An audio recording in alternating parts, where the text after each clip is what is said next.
자, 우리는 지난 시간에 유대인들과 헬라인들이 복음을 대하는 태도를 배웠죠. 지성을 강조했던 헬라인들은 복음을 미라는 것으로 여겼고, 늘 율법 안에 선민 사상으로 서 있었던 유대인들은 복음을 거치는 것으로 여겼어요. 그래서 그들은 복음을 적대시했습니다. 그렇다고 한다면 우리는 지금 어떻게 복음을 대하고 있을까? 우리 믿는 사람들은 이미 복음을 받아들였죠. 우리가 그들처럼 적대하거나 반항하거나 하지 않아요. 우리는 복음을 받아들였어요. 그리스도인이 됐죠. 근데 우리에게 있어서 중요한 문제는 뭡니까? 정말 복음 안에 있는 내용이 뭐냐면 예수 그리스도 그분이 우리를 구원하셨을 뿐만 아니라 그분을 충분하다는 내용이에요. 그런데 우리의 신앙이 점점점 변해가고 있습니다. 예수님으로 충분합니다 라는 고백들이 점점 변해서 예수님으로 부족합니다. 그래서 예수 그리스도는 그저 천국 갈 때에 쓰는 티켓 정도로만 사용을 하고, 우리의 삶 속에서는 전부 예수님 플러스 다른 것들을 추구해 나가는 것들이 우리가 가지고 있는 신앙의 큰 문제예요.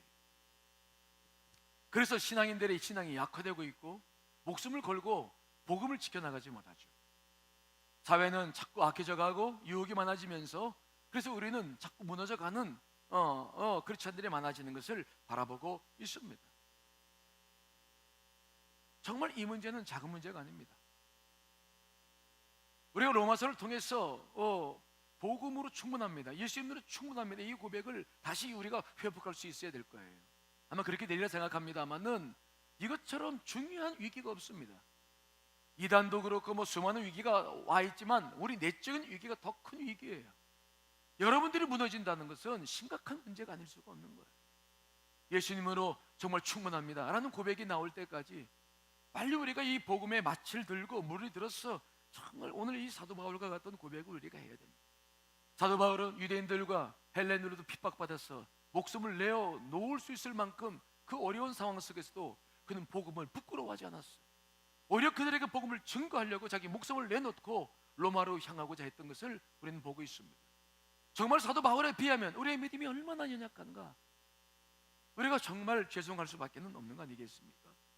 여러분들 안에 속히 복음이 회복되시기를 간절히 축원합니다. 예수님으로 충분합니다, 그 고백이 영혼 깊은 곳에서 나오는 신앙으로 회복되어야 됩니다. 자, 오늘 사도 바울은 계속 16절에 이어서 17절 자신이 복음이 부끄럽지 않은 이유에 대한 설명들을 계속하고 있습니다. 오늘 우리는 17절에 대한 말씀들을 계속해서 보려고 하고 있어요. 왜 복음을 부끄러워하지 않는가? 거기에는 구원을 주신 능력이 있을 뿐만 아니라 오늘 17절 말씀, 복음에는 하나님의 의가 나타났다. 자, 17절 말씀을 다시 한번 읽어보겠습니다. 시작.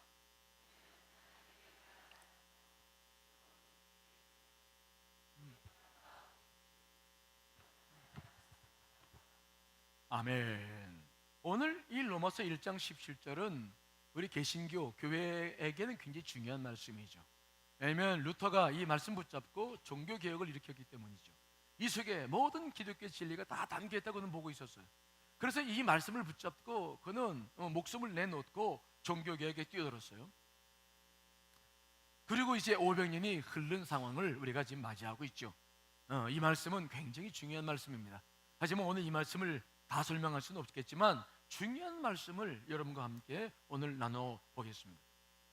자, 먼저 사도 바울이 복음을 부끄러워하지 않는 이유에 대해서 오늘 더 깊은 이야기를 하고 있는데, 복음에는 하나님의 의가 나타나 있다는 거예요. 하나님의 의가 나타났다. 이 나타나다는 말은 들춰내다 그런 말인데, 복음을 쭉 읽어보면 들어보면 거기는 하나님의 의가 있다. 여기서 하나님의 의라고 하는 것은 하나님의 속성으로서의 공의로움을 말하는 것은 아닙니다. 하나님의 의, 하나님은 늘 공의로우신 분이시죠.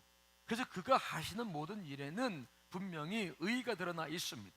그러나 하나님의 속성의 의라고 했을 때 그 의는 율법에 드러나 있습니다. 그래서 만일 이것을 하나님의 의를 성품으로 이해해버리면 복음에 율법이 들어있다라고 이것을 해석해야 되죠. 이 문제 때문에 마틴 루터가 굉장한 많은 어려움을 겪었어요. 그가 종교개혁을 일으키기 전에 그는 학교에서 로마서를 강의했었는데, 이때 오늘 본문의 말씀 17절 복음에는 하나님의 의가 나타났다, 이 말씀 앞에 막혀버렸어요. 그는 율법대로 살려고 무단 노력했던 수도사였습니다. 그래서 그는 고행이란 고행을 다 하면서 예배당에 들어갈 때도 무릎으로 그 높은 층계를 올라다니면서 죄를 짓지 않으려고 노력했고, 말씀대로 살려고 노력했고, 말씀을 읽고 묵상하고 수없이 노력을 했는데, 그렇게 율법대로 살면 살수록 그의 영혼은 점점 피폐해지는 것을 보는 것이었어요. 그래서 그는 율법에 손을 들었는데, 아니 복음에 그 율법의 속성인 하나님의 의가 들어있다고 말씀 보니까 도무지 이걸 받아들일 수가 없는 거예요. 아니 그 복음, 그 기쁜 소식에 어떻게 하나님 율법이 들어있냐? 아니 그러면 내가 어떻게 구원을 받았다고 장담할 수 있는가? 난 율법을 지킬 수 없는 사람인 것을 내가 분명히 이해하는데, 복음에 율법이 있다니, 아니 그러면 나는 구원 못 받았다, 나는 구원받은 걸 포기해야 된다, 그럴 정도로 심각하게 마틴 루터가 고민했던 말씀이 이 말씀이었어요. 근데 어느 날 그가 하나님의 큰 지혜 계시형을 받고 깨닫기 시작했는데, 그 의가 바로 율법의 의가 아닌 것을 깨닫기 시작했어요. 그러면서 말씀을 풀어나가기 시작했죠. 그 의는 뭐냐? 하나님께서 우리를 구원하시려고 자기 아들을 보내셔서 그래서 자기 스스로가 형성해 놓은 의, 스스로가 만족시킨 의, 즉 우리를 구원해 놓고, 즉 자기 독생 성자를 보내서 우리를 대신해서 십자가에 못 박혀 죽으심으로 이루신 의라는 사실을 깨달았기 때문입니다.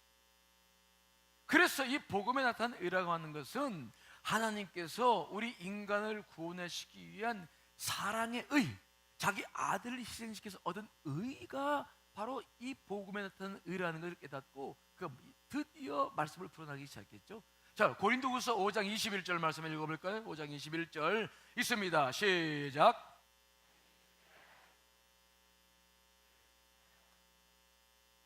우리로 하여금 그 안에 하나님의 의가 되게 하려 하심이라. 사도 바울은 고린도후서에서 동일한 말씀을 하고 있어요. 그 하나님의 의라고 하는 것은 뭐냐? 죄를 알지 못하신 자기 아들을 보내셔서 우리를 대신해서 제물 삼으시고 우리를 구원하셨다. 그래서 하나님의 의가 되게 하셨다. 그 의인 것을 깨닫기 시작해요. 복음 안에는 율법이 들어있지 않습니다. 우리가 아무 어떤 행위 없이도, 우리의 어떤 것도 없이도 우리가 구원받았음을 증거하는 그 의가 들어있는 줄 분명히 믿습니다. 그래서 우리는 십자가의 보혈이 소중하다는 것을 깨닫고 알고 감사하는 것입니다. 우리에게 있어서 이보다 더 큰 은혜는 없는 거예요. 바로 그 의가 십자가를 통해서 얻은 구원의 의, 하나님 스스로가 의롭게 여기신 의였어요. 자, 그 의가 복음에 들어있고 우리를 구원하셨다고 하는 하나님의 의가 들어있기 때문에 사도 바울은 이게 유대인들에게나 헬레인들에게나 너무 소중한 복음이어서 목숨을 내놓고 이제 복음을 증거하기를 원하시고, 또 복음을 부끄러워하지 않은 거예요. 자, 그런데 이렇게 복음에는 하나님의 의가 다 드러났는데 중요한 것은 뭐냐? 이제부터 그 의를 믿느냐 믿지 않느냐의 문제가 생긴 거죠. 만일 하나님께서 예수 그리스도를 2000년 전에 이 땅에 오셔서 우리를 통해서 우리를 구원해 주시고 자기 의를 이루셨지만은 우리가 그 사실을 믿지 않으면 그 2000년 전의 사건은 그냥 사건일 뿐입니다. 나와 관계가 없어. 나와 아무리 연관관계가 없으므로 그 일은 아무런 일도 일어나지 않는 일입니다. 하지만 그 사실을 내가 믿는다고 한다면, 그래서 그 믿음을 통해서 그 사건과 나를 연결시킨다고 한다면, 나는 동일하게 그 사건의 은혜와 십자가의 보혈을 통해서 구원받는 역사가, 새 생명을 얻는 역사가 일어나게 될 줄 믿습니다. 그러므로 믿음이라는 것은 굉장히 중요한 겁니다. 그 다음부터 우리가 그것을 믿으면 되는 것입니다. 자, 그런데 오늘 본문의 말씀을 보시면 사도 바울이 그 다음에 이야기를 써놓고 있는데, 어떻게 써놓고 있느냐? 복음에는 하나님의 의가 나타나서 믿음으로 라고 하면 모든 문제가 해결되는데, 뭐라고 기록하고 있냐면 믿음으로 믿음에 이르게 하나니, 그리고 오직 의인은 믿음으로 살리라, 이렇게 말씀해 놓고 있다 이 말이죠.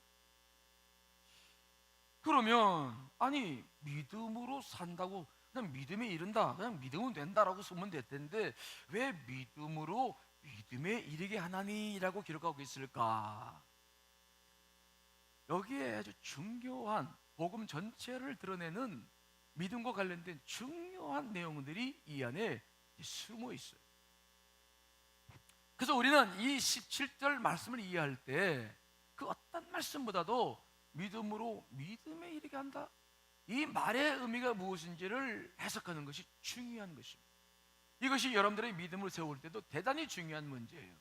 앞으로 오늘 이 말씀만이 아니라 앞으로 계속적으로 이 말씀들이 나오겠습니다만은 이 말씀은 대단히 중요한 말씀입니다. 자, 그러면 이 말씀의 뜻은 뭐냐? 믿음으로 믿음에 이르게 한다. 자, 이 말씀을 헬라 원어로 찾아보면은 쉽게 말하면 이런 거예요. 믿음으로부터 시작해서 믿음으로까지, 쉽게 말하면 처음부터 끝까지 믿음으로 나아가야 된다. 믿음의 연속성을 나타내는 그러한 셈어의 수사학적인 표현인 것입니다. 사도 바울이 이 표현을 많이 했어요. 고린도후서에도 보면은 사망으로부터 사망이 이르는, 또는 생명으로부터 생명이 이르는, 이런 표현도 썼고요. 요한일서 1장 16절에 보면은 은혜에 의해 은혜, 또 영광의 영광, 이런 표현들을 자주 쓰면서 어떠한 특성을 강조하되 지속성, 연속성을 강조할 때 이 표현을 계속해서 쓰고 있다는 것을 우리가 알게 되죠. 그러니까 오늘 사도 바울이 복음에는 하나님의 의가 나타났는데 믿음으로 믿음에 이르게 해야 된다라는 말씀은 뭐냐면, 우리가 그 복음에 나타난 믿음, 그것을 전번에 처음 믿음으로 믿음을 가지기 시작했는데 이 믿음을 가지고 지속적으로 믿음의 삶을 살아가야 된다라고 강조하고 있는 것입니다. 이해되시죠? 어려울 것도 없습니다. 즉 믿음으로 믿음에 이르게 된다. 즉 첫 번 가졌던 믿음, 예수 그리스도를 처음 영접했을 때 그 기쁨의 믿음, 그 감격, 그 은혜, 그것이 있는데 그것을 가지고 있다면 이제 그 믿음으로 믿음에 이르게 되는, 온전한 믿음에 이를 수 있을 때까지 그 믿음의 삶을 지속적으로 살아가야 된다라고 오늘 우리들에게 그 말씀을 강조하고 있다는 거예요. 우리가 첫 번 믿음은 이미 다 갖고 있죠. 주 예수 그리스도를 믿었어, 우리가 회개하고 그분을 영접했을 때 첫 믿음을 가졌어요. 그런데 우리가 그때 갖기 시작했던 그 믿음을 가지고 지금도 계속해서 승리하고 있느냐, 지금도 믿음으로 계속 살고 있느냐라고 하는 것은 또 다른 문제죠. 여러분, 어떻게 처음 가졌던 믿음을 가지고 지금도 끝까지 믿음으로 승리하고 있습니까? 아니면 믿음으로 승리하지 못하고 주저하고 방황하는 삶을 살고 있습니까? 만일 여러분들이 처음 가졌던 믿음으로 지금까지 계속 살고 있다고 한다면 그분은 구원의 완성에 이른 분이에요. 정말 그런 분들이 속히 되시기를 간절히 축원합니다. 근데 대부분의 사람들은 믿음으로는 시작했는데 믿음으로 이르지 못해요.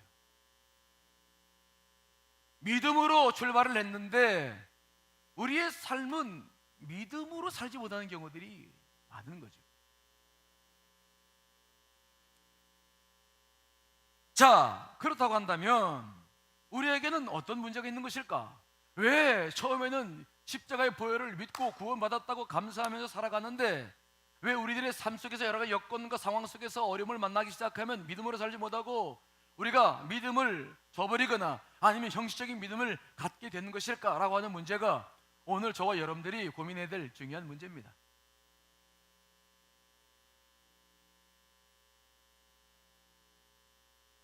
자, 뭐가 문제입니까? 뭐가? 자, 오늘 이 말씀을, 이 로마서 말씀이 본래 좀 어렵고 또 여러분들이 알고 있는 그냥 상식적인 복음만 가지고는 여러분들에게 깊은 신앙을 넣어주기 어려워요.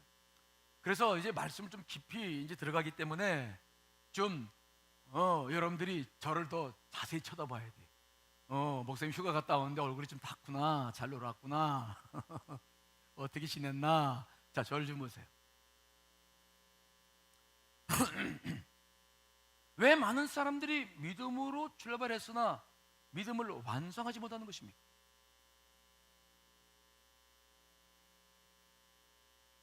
그것은 믿음을 가지고 시작했으나 그 다음에 믿음으로 살지 못하고 그 다음 것들을 자기의 느낌으로 헤쳐나가는 신앙생활을 하고 있기 때문에 믿음을 완성시키지 못하는 문제가 생기기 시작합니다.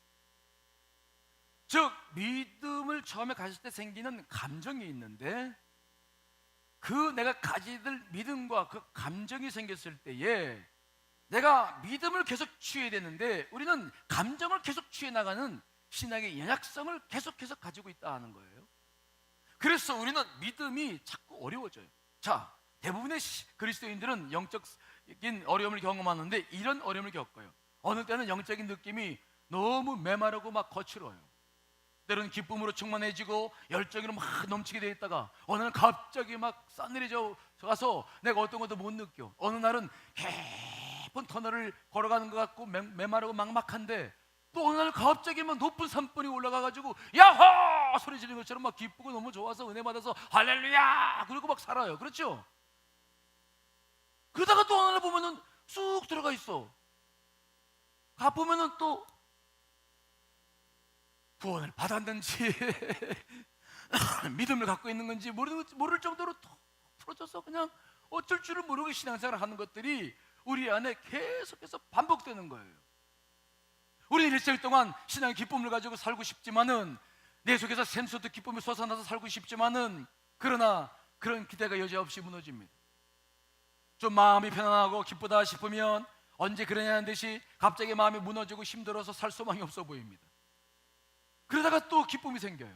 또 무너져요. 이런 일들이 계속해서 신앙생활하는 내 과정 속에서 계속해서 주기적으로 여러분에게 찾아오고 있는 거예요. 여러분 이런 걸 경험하십니까? 요즘 봐요. 경험하십니까? 어떨 때는 참 우리 기뻐서 기도를 하면서 막 기도가 너무 재미있어. 막 그래서 기도 또 하고 또 하고 또 말씀을 듣는 것도 재미있고 은혜가 넘쳐가지고 몇 번 막 말씀 CD로 또 듣고 막 그런 분들이 계시더라고요. 듣고 들어. 말씀 있는 것도 너무 재밌어가지고 시간 간 줄 모르고 막 말씀에 빠져서 말씀을 읽어요. 그러나 얼마 안 가서 상황이 급반전합니다. 그때는 기도를 하려고 해도 기도가 안 돼. 아예 하고 싶지 않아. 그렇죠? 해야 줄 알아. 근데 하고 싶지 않아. 안 해. 다 알고 있으면서도 안 해. 설교를 들어도 오늘 목사님 무슨 소리 하는 거야. 나하고 전혀 관계가 없네. 딴 생각하다가 졸아. 말씀을 성경책을 읽어도 그냥 흰 건 종이고 그냥 써진 건 글씨지 뭐. 나에 관한 느낌도 없어. 그러다 그냥 졸다가 그냥 비고 자. 수면제가 돼요. 이런 줄을 이렇게 하면 안 되는 줄 알면서도 그런 시간들이 우리 가운데 와지는 거죠. 그러다가 또 회복되고 또 어려워지고 또 회복되고 마치 바닷물이 밀려왔다가 쓸려가는 것처럼 계속해서 우리의 삶이 이렇게 믿음 생활이 반복되어져 가는 것을 여러분들이 경험하는 거예요. 왜 이런 현상이 생기는 것일까요? 우리는 이런 문제를 깊이 관찰할 수 있어야 돼요. 복음이라고 하는 것은 깊은 진리입니다. 그렇게 옅은 진리가 아니에요. 우리가 복음을 깊이 알면 알수록 깊은 진리들을 깨달아가기 시작하는데 우리는 이러한 우리들의 신앙생활의 패턴을 잘 볼 수 있어야 돼요. 자, 우리가 구원받았을 때 기쁨을 생각해 봅시다. 우리가 복음을 받아들였어. 구원받았을 때 우리는 얼마나 기뻤습니까? 저도 정말 기뻤어요. 은혜 받고 내려오는데 제가 늘 간증하죠. 은혜 받고 내려오는데 돌뿌리에 부딪혀가지고 넘어졌어. 근데도 그냥 돌뿌리가 너무 좋아가지고 그래 아이고 모든 게 좋았어요. 그 기쁨의 감격이 너무 좋았어. 그 기쁨의 감격이 얼마나 갑니까? 얼마나 가요? 여러분 얼마나 갔어요? 길게 가는 분들은 1, 2년 가요. 근데 보통 분들은 2, 3개월 가요. 약효가. 그리고 짧은 분들은 한두 주밖에 없어.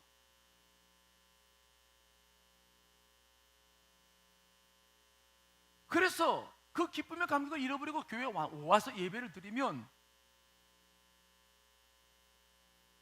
마치 믿음이 다 사라진 것처럼 느껴지고 그런 감동만 자꾸 찾는 거야. 아, 이런 감정이 없지? 아, 왜 그런 기쁨이 없어? 아니, 왜 지금 설교 듣는데 그런 기쁨이, 뭐 기도하는데 이게 어떻게 된 거야? 이게 왜 없지? 믿음을 가지고 내가 구원받아서 기쁨을 얻었는데 나는 믿음을 찾는 것이 아니라 뭘 계속 찾습니까? 아니, 솔직하게 인정을 해요. 저 좀 봐요, 저 좀 봐. 내가 교회 와가지고 내가 기쁨을 누리게 된 근본적인 동기는 뭡니까? 복음, 믿음. 그러면 내가 교회 와서 그 믿음에 대해서 관심을 가져야 되는데 우리는 믿음에 대해서 관심 갖는 것이 아니라 자꾸 기쁨만 찾아. 교회 와가지고 가만있어 봐. 그때 기도할 때가 내가 너무 눈물 흘리고 막 좋았는데 가만있어 봐. 오늘은 왜 기도하는데 그게 없지? 아니, 기도는 누구에게 하는 거예요? 하나님께 하는 겁니까? 당신한테 하는 겁니까? 하나님께 하는 거야. 그러면 하나님께 기도하면 되는 건데 기도를 하는 게 중요한 게 아니라 기도하면서 찾았던 그 기쁨을 내가 찾고 있어. 설교 들으면서도 설교를 들으면 되는데 왜 기쁨이 없지? 이상하다. 왜 오늘 설교 이렇게 딱딱해? 날 졸게 만드네.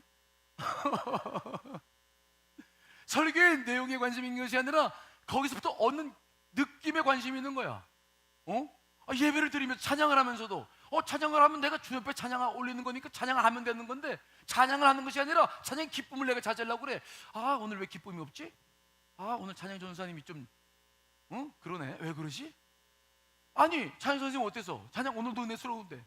근데 자기 감정만 찬양을 올리면 되는데 왜 자꾸 찬양의 감정을 자기가 찾냐고요.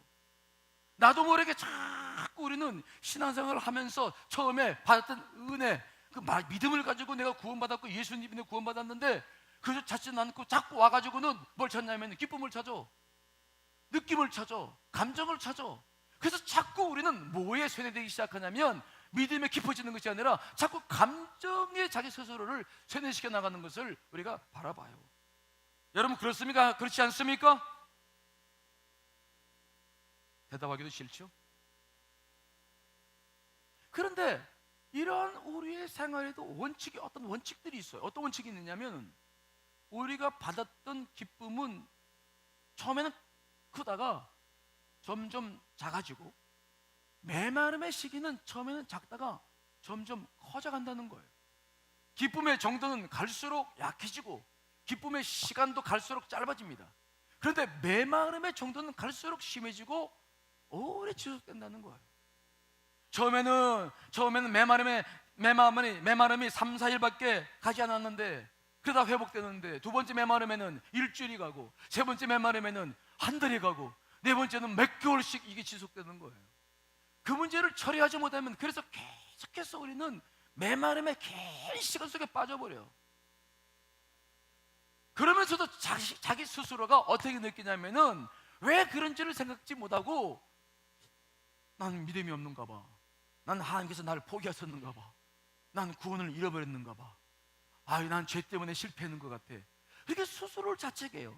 그래서 어떤 분들이 심지어는 일부러 죄를 짓고 회개하면서 기쁨을 누려보려고 일부러 죄를 지면서 그 시간을 보내는 사람들도 있다는 것을 우리는 알게 돼요.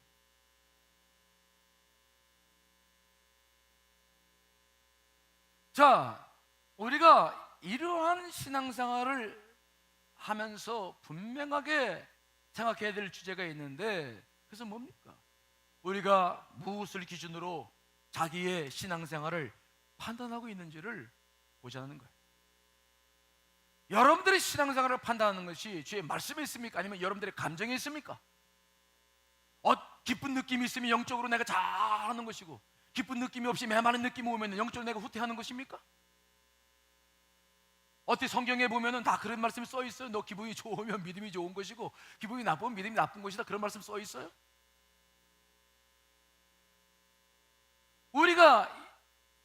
우리의 신앙생활을 보면서 정말 비판적인 안목으로 내 신앙생활을 보면서 슬퍼해야 될 것은 뭐냐면 내가 신앙생활을 하고 있는데 신앙생활의 근거가 바로 믿음이나 말씀이 아니라 내 감정에 빠져 있다는 것을 깊은 눈으로 바라봐요.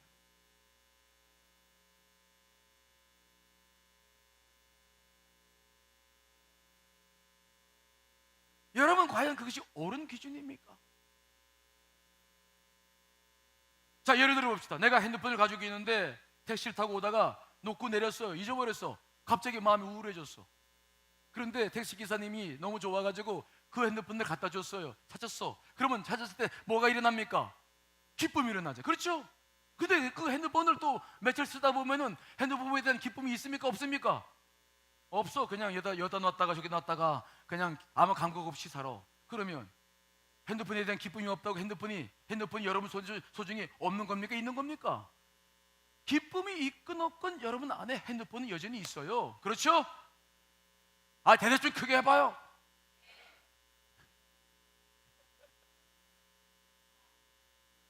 여러분 안에 기쁨이 어떤 메마름이 있던 어떤 감정이 있던 간에 여러분이 십자가의 보혈로 구원받았고 여러분 안에 성령님이 계시고 여러분 안에 예수님이 계시다는 사실은 변함이 없음을 믿으시기를 간절히 축원합니다. 여러분들의 상태가 어떠하든지 여러분 안에 있는 구원의 기초는 흔들림이 없는 거예요. 여러분을 묻겠습니다. 우리 예수님께서 변덕장이십니까? 우리 하나님께서 변함이 있으십니까? 없으십니까? 하나님은 뭐라고 말씀했습니까? 자, 야고보서 1장 17절 말씀 있습니다. 시작.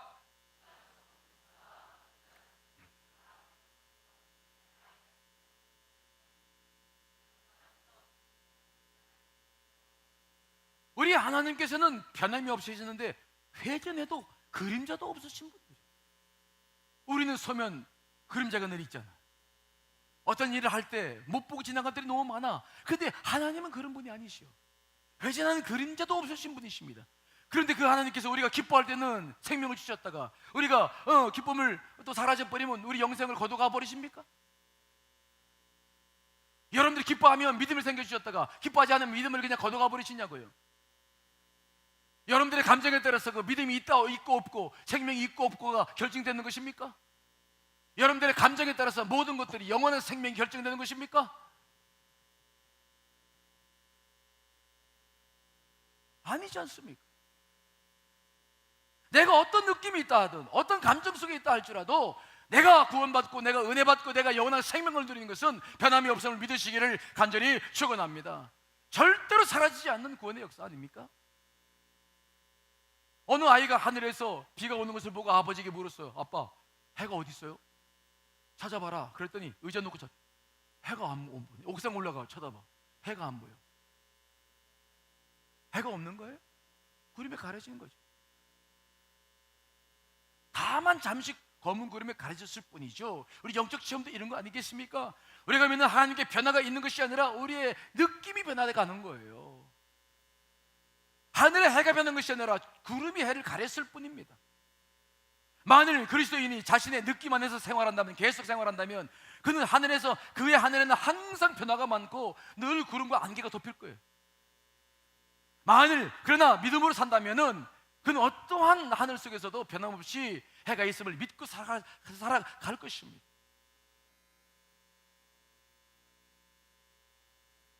우리는 감정의 구름과 안개를 초월하는 믿음의 생활을 시작해야 될 줄 믿습니다. 감정의 구름과 안개를 걷어내야 되는 것입니다. 그렇다고 해서 제가 영적 감정을 소홀히 여기는 거 아닙니다. 하지만 그것 때문에 그것이 기준은 아니라는 거예요. 자, 그렇다고 한다면 신앙생활하는 거의 대부분의 사람들이 이런 현상을 다 겪고 있어요. 기쁘면 갈수록 작아들고 메마르면 깊어집니다. 그리고 좋았다 나빴다 오르락내리락 계속해서 우리가 이런 신앙생활을 하고 있다고 한다면 이게 우연입니까? 모두 그렇지 않은데 이런 생활을 하고 있는데, 그렇다고 한다면 여기에는 뭔가 분명한 하나님의 뜻하심이 계실 거 아니겠습니까? 하나님의 섭리가 있다는 거지. 그러면 하나님의 섭리는 뭘까? 왜 우리로 하여금 기쁨을 주셨다가 뺏어가 버리고 또 메마름이 있다가 또 기쁨을 주시고 왜 이런 일을 계속 반복하시는 것일까? 우리는 이런 부분들을 깊이 알고 신앙생활을 할 필요가 있어요.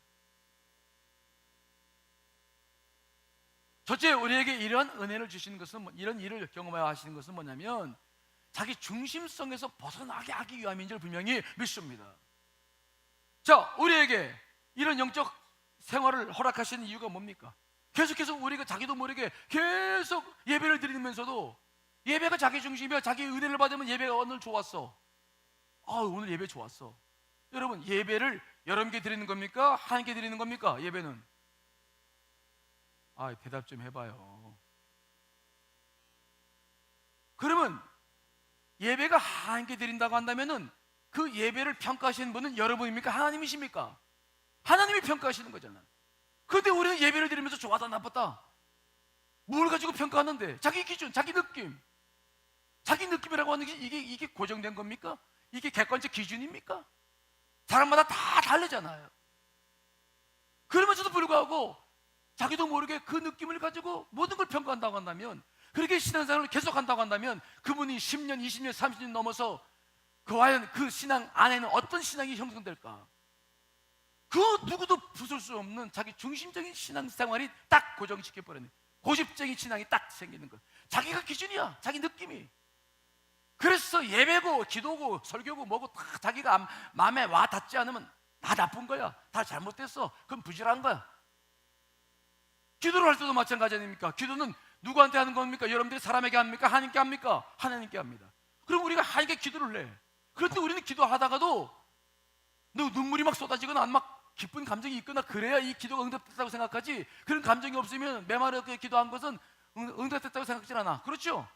에이, 오늘 기도 아니, 기도를 누가 들으시는데? 기도를 여러분이 들어요? 하나님이 들어요? 아니, 여러분 자녀들이 언젠가는 막 화가 나가지고 막 뭐 달라고 그러기도 하고 좋아서 달래기도 하고 그래요. 그러면 그 소리를 누가 들어요? 내가 듣지. 그럼 내가 판단하는 거야. 그 기도의 결과는 내가 결정하는 것이 아니라 하나님이 결정하시는 것이지. 그러면 내가 기쁨으로 했던, 아니 속상해서 했던, 메말라서 했던 그 기도는 그분께 맡겨드리면서 그분이 모든 걸 판단하시면 되는 건데, 아니 기도를 하는 과정에도 막 내가 판단해. 에? 여러분, 계속해서 이런 신앙생활을 우리가 지금 하고 있는 거예요. 그랬을 때에 우리 안에 생겨나는 믿음은 참 이상한 믿음이 생겨나는 거죠. 이해할 수 없는 사람들이 만들어지는 거예요. 그 누구도 상식적으로 통할 수 없는, 자기만이 주장이고 자기만이 최고고 자기의 경험한 것만 주장하는 이상한 크리스찬들이 양상될 수밖에 없는 신앙의 구조를 우리가 가지고 있는 것입니다.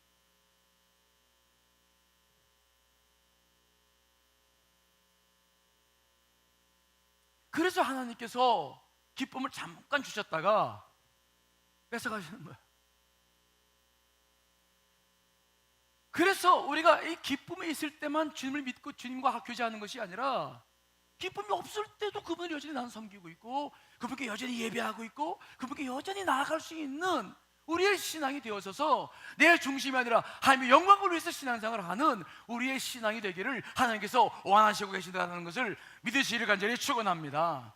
그분의 목적은 내 신앙이 주님의 중심으로 옮겨지기까지 계속해서 우리들에게 자신의 일을 하고 계시는 것입니다. 그러므로 기분이 좋았다가 나빴다가 하는 이러한 생활은 바로 그분이 나와 함께 하신다는 증거예요.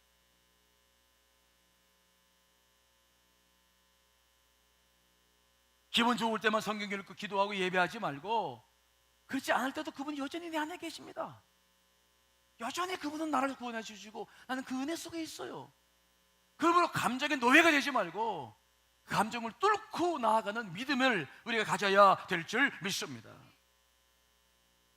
두 번째, 우리에게 이러한 은혜를 주신 이유가 뭐냐? 믿음으로 말미암아 살게끔 하는 거예요. 자, 여러분, 여러분 은혜를 받아 기쁨이 충만할 때에 섬기는 일은 힘이 들까요? 힘들지 않을까요? 힘들지 않아. 막 은혜 받으면 말이죠, 사람들이 막 일을 찾아서 해. 뭐 일할 게 없냐고 막 교회 와서도 그렇고 막 청소도 하시고 막 뭣도 하고 다 해, 은혜 받으면. 그 은혜 받을 때 하는 봉사는, 그래서 사실은 그것이 기쁨을 하는 봉사에서 좋고 귀한 일이지만, 그러나 메말랐을 때 하는 봉사보다는 못해요. 그런 기쁨 속에 있을 때는 봉사 안 할 사람이 없어. 근데 기쁨이 사라져버리면 봉사를 하던 봉사도 내려놓으려고 그래. 나 그만두겠습니다. 그럼에도 불구하고 어떤 분들 보시면 그 메마른 상황 속에서도 마음의 중심을 다 해서 섬기며 최선을 다해 나가시는 분들이 있는 것을 바라봐요. 하나님께서 어떤 봉사를 더 기뻐하실까?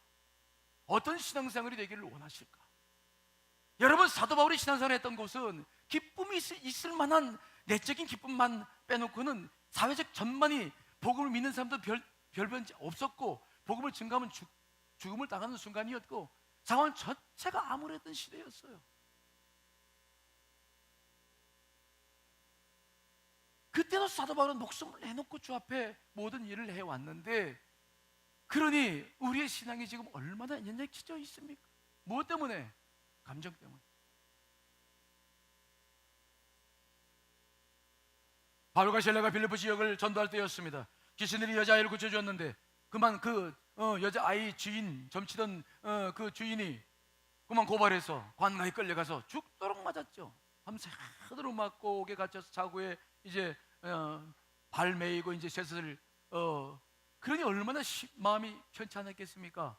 아니, 위기 속에서 복음을 증거했는데 그러면 기쁨을 주셔야 되는데 또 얻어맞았으니 그냥 만신창이가 됐으니 그러나 그때 바울과 실라는 감정에 속지 않아요. 그래도 하나님이 여전히 살아계심을 믿어요. 그래서 그 밤새 찬송하면서 막 기도하는 거 아닙니까? 자기의 감정에 자기가 끌려가는 것이 아니라 믿음으로 감정을 오히려 조절해 나가는 거예요. 찬양하며 기도하면서 그 순간에도 자기의 감정을 끌어내는 것입니다. 믿음으로. 그래서 주님을 향해 나아가는 바울과 실라, 찬송을 막 부르고 기도하다 보니까 지진이 막 일어나가지고 차고가 열리고 쇠사슬이 풀어지고 놀래가지고 간수장이 도망간 줄 알고 죽으려고 하니까 죽지 말라. 놀란 간수장이 내가 어떻게 구원을 얻겠습니까? 주 예수 그리스도를 믿어라. 그래서 그 가정이 구원받아서 빌립보 교회를 세우게 된 역사가 기록되어 있는 거 아닙니까? 여러분, 하나님께서는 그 무엇보다도 우리가 환경을 이겨나가는 믿음이 되기를 간절히 소원하는 줄 믿습니다. 우리가 이렇게 매바람 속에서도 주 앞에 최선을 다해서 나아가는 신앙으로 우리를 훈련하기 시작하면 결국 환경을 이겨나갈 수 있어요. 우리가 환경에서 지는 가장 큰 이유는 뭡니까? 감정 때문에 그래. 비만 와도 우리는 감정이 이상해져. 하려고 했던 계획들을 바꿔버려. 아이, 내일 놀러가. 아니야, 비 오잖아. 내일 가. 비만 와도 상황 속에서 우리는 져버려. 그래서 우리가 이 메마름 속에서 신앙을 믿음을 키워나간다고 하는 것은 무엇을 목격하느냐? 환경을 이겨나가는 믿음으로 우리가 성장되게 될 줄 믿습니다. 그래서 굉장히 중요한 훈련이 여기에 있어요. 어떤 환경 속에도, 어떤 상황 속에서도 주 예수 그리스도 충만한 그 은혜를 누릴 수 있는 길이 여기에 있거든요.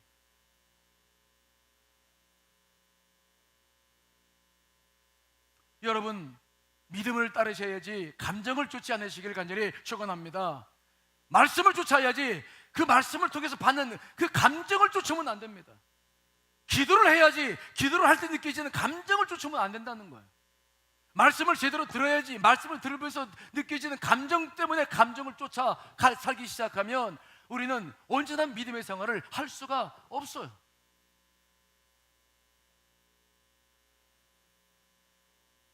시를 잘 쓰는 어떤 그리스도인이 어떤 도공의 집에 갔더니 도자기를 굽고 있는데 도공들은 화병 위에 꽃을 그리고 글자를 쓴 다음에 가만 속에 그것을 넣어서 굽고 있었습니다. 불을 통과하는 것이 그 화병들에게 고통스러울 텐데 굽지 않으면 안 되나 생각했는데 불을 통과하지 않는 화병들은 우리가 알다시피 색채가 견고하지 않았습니다. 그런데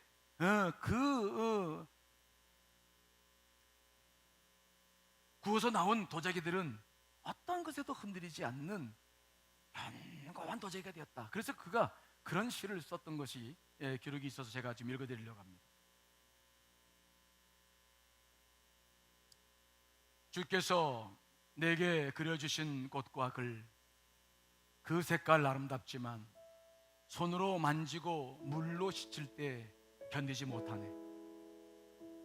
불 속을 통과하지 않는 한 아무것도 견고하지 못해. 나는 도자기 가마에 들어가야만 해. 가마 안에는 눈물과 원망이 있지만 변하지 않는 아름다움 얻기 위해 참고 받아들이리. 내가 차서 나오는 날 밖에는 아름다운 안에도 견고해. 모든 글과 그림 나와 하나 되어 닦아내고 씻어내도 없어지지 않을 때 왕 앞에 모든 사람 앞에 놓여도 좋으리. 우리가 신앙생활 할 때 저도 늘 설교하면서 그런 유혹에 빠져요. 교회들이 얼마나 은혜 받았을까? 그걸 알고 싶어요. 어느 날 주님께서 제게 그런 말씀을 하시더라고요. 네가 왜 설교하고 난 다음에 교우들의 반응을 자꾸 살피려고 하느냐? 그래서 그랬죠. 주님, 제가 설교하는데 은혜 못 받고 하는 것도 너무 힘들지 않습니까? 그보다 더 중요한 거 있는데 그들이 말씀으로 크고 있다는 것을 믿어야 된다. 내가 그들에게 역사하는 거지 네가 역사하는 거 아니지 않느냐? 왜 네가 자꾸 사람들의 감정을 살피려고 하느냐? 그들 안에 뿌려진 씨앗은 반드시 자란다. 염려하지 말고 내게 주신 말씀들을 과감하게 선포하라. 제가 그 말씀 앞에 얼마나 큰 도전을 받았는지 몰라요. 우리가 추구해야 될 것은 믿음이요 말씀이지 감정이어서는 안 됩니다. 감정이 필요 없다는 거 아닙니다. 감정 없이는 우리는 움직일 수 없어. 인정해요. 하지만 그것이 기준은 아니라는 거예요. 여러분 교회 와서 어느 때든 기분이 좋든 나쁘든 여러분들의 심령이 어떠한 상태든 늘 예배하는 사람들이 되시기를 간절히 축원합니다. 늘 말씀 앞에 기도하는 사람들이 되기를 축원합니다. 늘 여러분 주 앞에 교통하시기를 간절히 축원합니다. 그때도 들으시는 분이 그분이십니다. 특별히 메마름의 깊은 속에 있는 분들, 오랜 시간 동안 되신 분들은 여러분 오늘 말씀을 깊이 들으셔야 돼요. 계속해서 느낌을 찾아 나가시면 여러분들은 방황하게 됩니다. 그러나 말씀을 찾아 돌아왔을 때에 깊은 은혜 속에서 성장하게 될 줄 분명히 믿습니다. 오직 의인은 믿음으로 살리라 한 말씀을 이루시는 여러분 되시기를 간절히 축원합니다. 다 같이 기도하시겠습니다.